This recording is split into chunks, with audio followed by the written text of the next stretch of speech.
Hello, welcome to the Autodesk booth. My name is David, and I'm going to spend the next half an hour taking you on a whirlwind journey of post-production. Now, if you're unfamiliar with the Flame family products, this demonstration is very much for you. You're going to see how the comprehensive, powerful toolset of Flame Premium 2015 allows you to take on any challenge in post-production today. But if you are a seasoned Flame artist, and I can see a few, please stick around. There'll be plenty in this for you. Now, the item I want to feature, it's a movie trailer. Really funny movie trailer, and it goes something like this.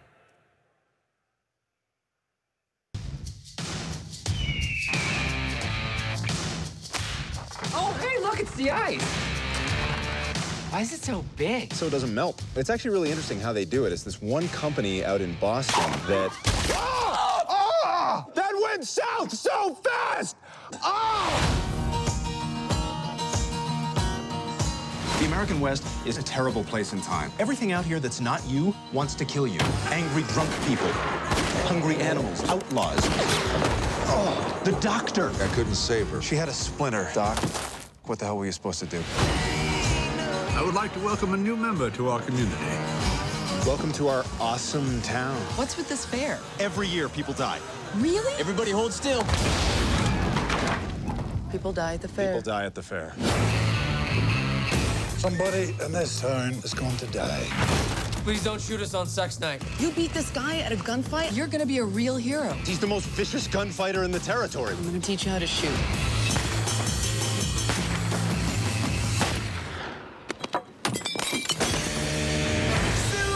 I gotta get a running start. Dude, you really shouldn't drink and horse. Aim up. Get ready, I'm about to shoot a full load at your cans. Shut up. Oh, no, I didn't! You've never seen one? Yeah, I feel like I should have a piece of cake or something. All right, you ready? I know you're here, Stark. Nakla, Henaza, Imeko. Hatena ashte. Mila kunis, Mila kunis. Taijos, Negle. Cha-cha, Tanjo. Ste, Tasche, Goute.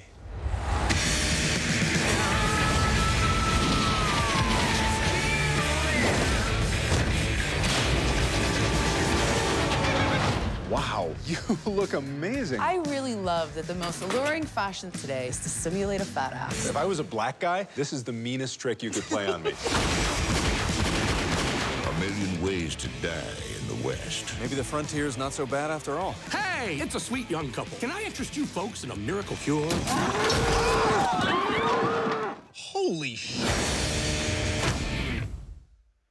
A Million Ways to Die in the West, in cinemas soon. Now, I just want to start by thanking Universal Worldwide Creative Services and Universal Digital Studio Services, Lenny and Luke there, for letting us use and abuse their material. Very kind of them. So let's start the journey of post-production. What's the first thing you usually want to do? And that's get some material into the system. So how do we do that? Well, I'm going to go down to the Media Hub here and find some material. So we've got some material here. You can see, if you can see that there, this is actually 4K material. And it's not in my system yet. Yeah, already I can scrub it. I can even play it remotely. And this is because we're working off a SAN in the back there. And this SAN is actually capable of streaming 6 streams of uncompressed 4K. It really is fantastic. I have to get that one in. So how do we get this material into our system? Well, it couldn't be easier, really. It's simply a drag and drop into my library, and there it is, ready for me to work with immediately. Now, what I like to do, just in terms of organizing my workspace, is I like to go to my dual library view here, isolate my library on the left, and look at my desktop here on the right. Now, I've got an empty reel over there. I'm just going to grab all my clips and put them in a reel on my desktop. Now, when I come out of my dual view, go back to the desktop, you can see that these clips are here, all ready for me to start work on them. And I'm going to start work doing something pretty fundamental. We'll do some basic editing. I'll open up a timeline, and what I'm going to do with my interface is, first of all, I'm going to play this clip full frame, so you can see the 4K glory of it there. And you'll hear a lot about 4K at the show. Everyone's going 4K this, 4K that. Well, at Autodesk, we're talking about uncompressed 4K. We're not cheating. This is real uncompressed 4K. And how do we work with this? Well, we can slice and dice it like it was butter. So let's do that. What I'm going to do is I'm going to do a bit of editing. We'll go to a traditional source record type editing interface here. And over here, I've got my master. And I think anybody that's done any editing is immediately familiar with this. And that's the idea. You've got insert, overwrite, replace down there. I'm going to mark an in on my record. We'll just go to the source clip here. I'm going to play it down real time, mark an in and out on the fly. Wasn't very quick there. And we'll drop that in. And you can see that I'm cutting together 4K. Just go to a 1 up here. And I'm going to remove my crop. Let's just take that off, because it was the CinemaScope crop. And then you can see the full raster of the 4K. Now, that's a pretty simple way to edit, isn't it? But the great thing about Flame is it gives you a variety of different ways to do almost every task. And something that's a very Flame-centric way of editing is looking at the clip like this. This is really like the jeweler's tools of editing. I can get in here and find a frame and cut it and gesturally stick it into my timeline like that. And it's just a really smart, clever way to edit. Another thing I like to do when I'm editing, let's look at the picture there, is mark up a few clips whilst my client's talking, and then grab them in the order I want them, and just drag them into the timeline gesturally. And of course, I can edit vertically or horizontally. In fact, I'll make this a stack. We'll put it up like that. So remember, I'm going to say this a few times, uncompressed 4K. Let's just take this transition here, and I'll drop a dissolve in there. So if we play this through, and you're seeing the full raster behind my GUI there, I'm just going to play that through across a dissolve. Now, I haven't processed anything to do that. I can simply play twin stream, uncompressed 4K without doing any work to that. It's kind of the way you would have previously worked with SD, with Autodesk Flame Premium. So let's take it a little bit further. Let's put some transitions on that shot. So I'll go to my effects bar, and we'll start with something simple. I'll just do a quick 2D resize. We'll blow it up a little bit. Then that's not very demanding, is it? So let's add, say, a color correction. And I'll try and be in theme with the whole, the Western piece. We'll make a kind of dream sequence, a sepia dream sequence. Just exit out of there. And again, I can play that through real time, through a dissolve as well. Let's stack up a bit more and see what we can do with this. So we'll go and put something slightly more demanding on it.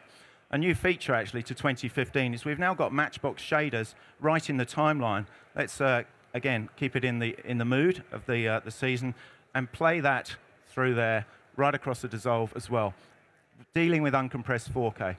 So more often than not, you probably wouldn't start your online session with editing. You'd probably start it with a conform, and that's what I'm going to look at next. Okay, so conforming is dull, but Autodesk, we make it fun. We can use AAFs or XMLs, and of course the trusty old EDL, been around a long time, but people still like to use it. I'm going to do a triple layer EDL conform. Very exciting stuff. So I'm going to select multi-assemble there.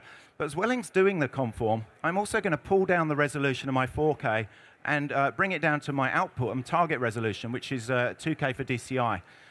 Another thing I'm going to do in the background is change it to the ACES color space and keep it in a 16-bit half-float color space environment. And this is a great way to work, because it means at the end of this, I'm going to go all the way around the grading loop.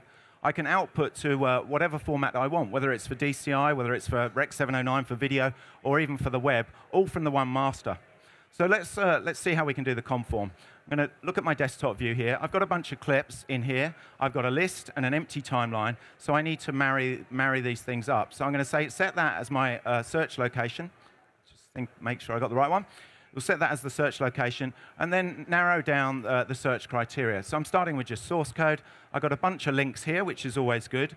So I'm going to link those matches. And then, you know what I want to do? I don't want to focus on those, because they're done. So I'm going to hide those and focus on the problem matches.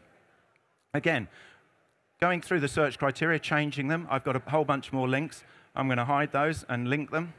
And then this leaves me with the problem child. There's always one non-conformist in a conform, and this is kind of what happens. So an example of how you can use the detective tools in Flame Premium's conform to help you solve these problems. First of all, the event is highlighted here, and the event is highlighted in the timeline, so I can get an idea of the adjacent shots, feel the context, and ask my client what's going on here. Let's again change the search criteria and see if I can get some matches. And indeed I can. And Flame is telling me I've got 2 matches because they've both got the same clip name and time code. So I can look at my conform view and see the 2 matches. And I can see that it's just a different size scan off the same shot. I can make an intuitive decision or ask my client and force one in, and then my conform is done. So that's conforming done. I'm going to go to my reels here. And the next thing you might think you would do after a conform is is perhaps do the color grading. I'm going to hide a few reels here. We'll just hide that one and that one and that one. But I'm not going to go into color grading. I don't need to be forced into that. And this is the great thing that Flame Premium allows you to do. It allows you to work on whatever you want to work in any order that you want to work in it. So here's my online that I'm going to work on. I'm going to do something that nobody likes to do after they've done an online conform, and that's tweak and edit. I mean, we don't like doing it, but quite often we have to do it. So let's just make a slight trim on this edit here. So I've messed up the list already. Then I'm going to start doing some effects work. And remember, this is ungraded. It's still in the ACES color space. We'll grab a clip here. Let's look at the output of that. And I'm going to put some very basic text on here. We'll grab one of my timeline effects, put some text on, and I'll just load up something that I've typed earlier, because I'm sure you don't want to watch me type. And I can, again, play that through real time, as you would expect. No processing with Flame Premium. What I also want to do, though, is do a resize on the shot below. So you go into here, just scale him up a little bit, and maybe move him down for a better framing with the type. Now, there's a whole bunch of these to do, and I don't like typing up text, so I'm going to get someone to do these on Flame Assist, a new product, which we'll talk about a bit more in a moment. And this is just the sort of thing that they might want to do, or I might want them to do. And there's all my text ready to go. I do need to carry on repoing the shots, so we'll just do one more, so you get a feel of it. We'll scale that one up and scoot it over there. Now, what I've done is I've done a whole bunch of online things and altered the edit. Now I want to go and grade. So I'm going to switch over to the grading part of Flame Premium. And while we do that, we'll talk about how difficult this would be if you were using two third-party applications. So I've done my conform.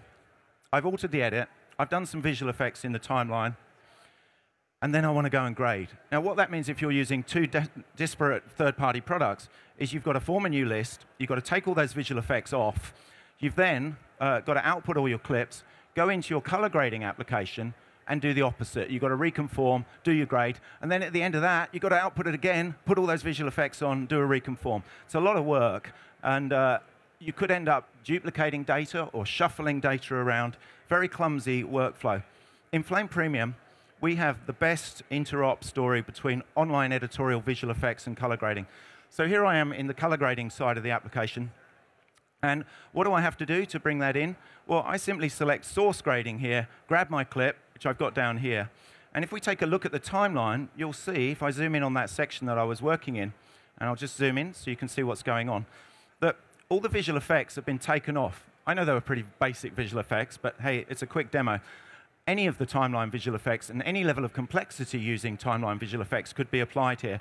They are taken off, put on as a sidecar file. Even the resize has been taken off so that I can grade the bare full-frame shot. And that's exactly what I want to do in grading. Let's do a little bit of grading as I'm here. Might as well. Let's go down to this shot here. And this looks pretty overexposed, doesn't it? But this was shot on the F65, converted into the ACES color space. I've still got this incredibly wide dynamic range to play with. And you can see that I can have this latitude to pull this back into spec. What looked like an overexposed shot, I can very quickly grade up and get into spec and regain that loss of detail. Well, you might have thought as loss, but it certainly isn't working in the ACES color space. Let's have a look at a shot of the guys further up the piece here. So I've got a shot here. Let's do a quick primary grade. I don't actually need to do too much to get this looking reasonably nice. Now, let's say I spent a bit more time on my primary grade, and I want to swap it over to a bunch of shots that are very similar to this. So I'll go into my storyboard mode. Let's go full screen on that. And you can see, because this has been cut, they probably shot all the two shots adjacent. Of course they did, and the light was very similar. So I'd want to transfer it to all those, but that's quite difficult to do in that mode. So what I'm going to do is actually change the order of the timeline. We'll go back into grading, look at the storyboard again, and you'll see now I've sorted my list in ascending timecode sequential order, and you'll see all the two shots are in fact together. So are all the single shots and so on, and the wide shots. And then it's very easy for me to pick up my grade and plonk it on all the other shots. We'll go back and we'll sort the timeline back to how it should be. And of course, I can gang those shots and group them. I can have overlapping gangs, so I can grade multiple shots together and drop things in and out of gangs. Now, that was a simple primary grade. What I want to do next is just use a secondary. We'll work on Seth's skin tone here, and I'll try and pull that down a little bit because he's looking a bit red. So the first thing I want to do is basically pull a key, just pull a key around here, something like that, and you can see it there. It's a bit rough at the moment. Maybe I'll just try tweaking it like that. Now, because I'm only dealing with the chroma, I don't need it to be super accurate. We'll get away with that. But what I do need to do is isolate him from the other guy there. So again, I'm going to combine that key with a quick garbage mask. We'll just draw that around there like that, very rough and ready. And the last thing I need to do is move it with him. Now, I could do that manually, but it would be nice to be able to track it, wouldn't it? So let's just grab a track point there. We'll put that on his button there. That should be a reasonable track point. Track that forward. Then all I need to do is just associate that with the garbage mask, or it could be multiple garbage masks with one tracker, and we're ready to grade. Then we'll go in and do the grading. Now, probably I would just need to tweak the gamma, maybe pull that skin tone down a little bit, just so you can see what I'm doing. He's not a Smurf. But we'll do a little bit of that, just ease that out, and then I'd be fairly happy with that shot. We'll do one last shot. We'll do the shot where the guy gets rather nastily crushed by the ice. I've already got a primary grade down here, so I'm just going to apply that from my grade bin. And then my client's saying to me, I'd like that ice to look a bit dirtier. Well, I can do that in grading. That's no problem. We'll get another secondary here, and I'll just do a quick garbage mask on the front of that ice. Now, there's not a lot of detail to track points in the ice. So what I'm going to do this time is do a shape track backwards. You'll notice it tracks almost real time, going right out of the shot there. We'll soften that off, and you can see that I've now isolated that ice, and I can isolated the ice. That's good, isn't it? I can probably make that look a bit grubbier, pull the gain down, then compensate in the contrast to get a grubbier feel in that ice. So that was a quick tour of the grading. What I'm going to do now is go back to the visual effects side of Flame Premium, and I would be outputting that back. So let's switch over there. But whilst I do that, I'd like you to just think about what Flame Premium 2015 is and what it comprises of. Of course, we've got at the heart of Flame itself, which is the Academy Award-winning 3D compositor. We've got real-time color grading with Luster, and new inclusions to Flame Premium include Flare, which is the shot-based creative companion, and our new product at NAB 2015 is Flame Assist. This is a timeline-centric assist station to Flame. So all of this comes under the one package of Flame Premium 2015. It's almost a post-production powerhouse in a box under the one license. And of course, the Flame Assist running on a Mac and the Flare on Linux as separate workstations is really going to increase your post-production power. So just coming back to the visual effects side of Flame Premium, we'll pick it up where we left off. Just to recap what we did some online editorial changes, we did some visual effects, we went through to grading, and now we're going to come back. So what do we get from grading? Well, we get all those visual effects reapplied. So if we have a look at this, this is what I get back from grading. And you can see in that area that I was working on, all my supers, my repos have been reapplied. Any editorial changes that I made will be respected because we're working off the same data set. So let's do some effects work to this. The first shot I want to look at is this shot here. I've actually substituted the original shot of this. This is where Seth jumps over the horse. Now, Seth said it would be a lot funnier if the horse was kind of nonchalant and doesn't react to this. So how can we do this? Well, I'm going to go into my batch view. And this is really an everyday compositing task. We'll split the views here. There's the original shot of the guy running up to the horse. The horse reacts, not as funny as it could be. Then we're going to make a clean plate, pretty easy to do with a paint out. We'll re-establish the horse, just a little bit of life in the horse, but no reaction. And then we've got to re-establish our hero jumping over the top of the horse. So very quick and easy to do. Now, they say that timing is everything in comedy. Well, timing is also everything in compositing. And if you look at our clips in our comp here and just switch over to the timeline view, you'll see that this clip is actually the clip I'm looking at in the comp.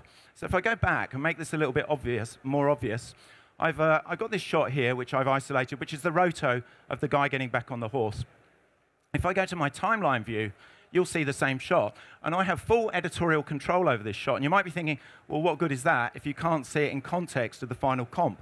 Well, of course you can. So if I zoom in here and just tweak this timing of this shot here, you'll see the result. Even though it's heavily embedded in a deep comp, you have full editorial control.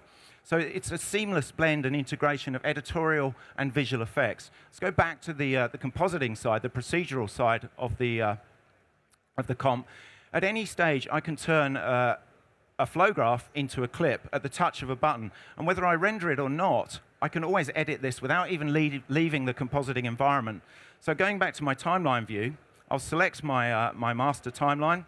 I can see the clips inside my batch area and simply gesturally throw this back inside the master timeline.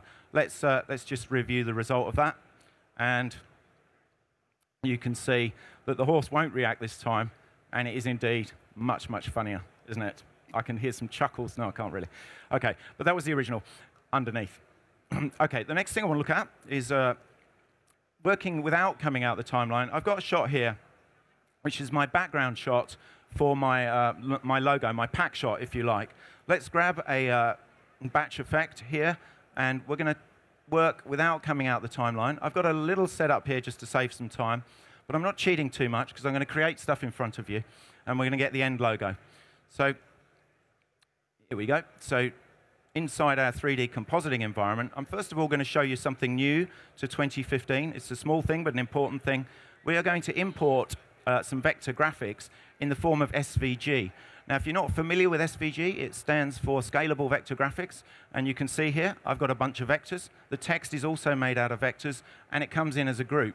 The nice thing is that I can open that group, and it might look a little bit intimidating because you've got a shape for each vector, but that's good. That's what you want. You can pull these things out and extrude them and make your 2D vector into a 3D object. You can texture that, you can shape it, bevel it, do all sorts of things that you might want to do to integrate that into your comp in a 3D environment that Flame is. The other thing you can do new to 2015 is actually create shapes. So I've got a 3D shape node here. To it, I'm going to add a G mask, and I'm just going to pull out an ellipse on my G mask like that. Now, if I look at this on my working camera view, I'm going to slightly skew it so you can see it from the side. And we'll go in here, go into my 3D shape node. I'm going to extrude it into a geometry. Now, this is the Wild West. So what I want to make is a bullet. We'll go into my shape node here and look at the side, the scale view of this. Now, just by adding a couple of points here, I can very quickly make simple primitive geometries. Let's just make my bullet. We'll put that up there a little bit. We'll grab that. We'll pull that one down a bit. And you can see it's kind of quickly taking shape. Let's scale it down a little, and then perhaps extend it in that direction. And there you go. There's a bullet. Now, OK, we're not going to put the guys in Maya out of business with this, but it saves me a trip over to the 3D department, having a cup of coffee, waiting a few hours, getting a render or a model back. And this is just the sort of thing you want when you're doing graphic design, quite often having an element like this. So I've taken that a little bit further and textured one over here. And we'll look at it from the front. And using another new node, I'm going to use my replica node in here. You can see that it's very quick and easy to make graphic elements here, and I can make my bullet belt and get into the Wild West spirit of this. So putting all this together, I used a matchbox node. Remember, they're in the timeline, just to get a kind of heat haze that you can see there. Put that into my action node. Let's just bring that into play. Faded it off a bit. Got a whole bunch of bullets and built some sort of Gatling gun thing there. Don't really know what's going on. And then combined that with the SVGs. Let's just bring the SVG text in and a couple of other bullets. There's a whole bunch of stuff flying around. For a simple end tag graphic, working in a 3D space. Now, something else I want to do is shoot a couple of bullet holes out of my text. Now, if this was just a text object, I wouldn't be able to do that. But as it's an SVG, I can, in fact, do that by intersecting geometries. And you can see here, I can take something out of that, take a chunk out of that in 3D space. As I said, I didn't leave the timeline to do any of that. And in fact, I'm going to return back to the timeline like this. And you'll see the result of my labor, or one that I put a little bit more energy into earlier, is exactly where you want it to be. And that's in timeline context. And this is how I like to work, wherever possible. Or I can go into desktop, into my batch view, and create in a freeform manner if I prefer. The last shot I want to look at is kind of using 3D shape in a different way. You might think, well, that was kind of blatant use of a 3D shape. I don't do that kind of work. Well, 3D shapes can be extremely useful in compositing by projecting on top of them. I'm going to take this shot here, go into batch effects, and just bring up a setup again. and show you how that you can use an open spline as a 3D shape to do some relighting work. Okay, so we'll start over here. And what I've done to begin with is I've split my shot into 3D space. I've done a bit of crude roto at the show here.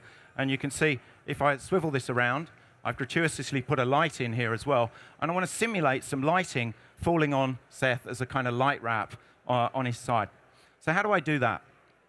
Well, I'm going to grab a 3D shape node, as you might have guessed, and we'll stick that onto there. And then I'm going to draw a rough area where I want the light to fall.